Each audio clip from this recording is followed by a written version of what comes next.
Susuportahan ng minority bloc sa House of Representatives ang Crushing COVID Act na ipinapanukala ni Iloilo Representative Janet Garin. Si Garin ay dating kalihim ng Department of Health. Layunin ng panukalang batas ni Garin na isama sa COVID-19 testing ang mga individual na hindi nagpapakita ng sintomas ng sakit pero nagkaroon ng exposure sa mga nagpositibo at suspected cases. Gayon din ang mga frontliner ng mga pribadong sektor na lumabas at nagsilbi sa publiko habang nasa ilalim ng ECQ.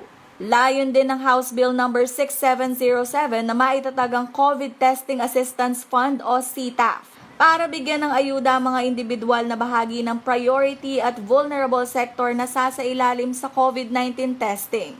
Kasama sa mga makakatanggap ng subsidy ang food handlers, nagtatrabaho sa supermarket, public market vendors, house helpers, pregnant women, mga nagtatrabaho sa salon, factories at construction sites. Ayon kay Garin, nagkakahalaga ang subsidy mula 1,700 pesos hanggang 1,800 pesos para sa bawat test. Naniniwala si Garin na mahalagang matiyak na ligtas sa sakit ang mga aktibong mamamayan sa panahon ng ECQ at sagipin ang buhay ng mga manggagawa kasabay ng pagpapasindi sa ekonomiya.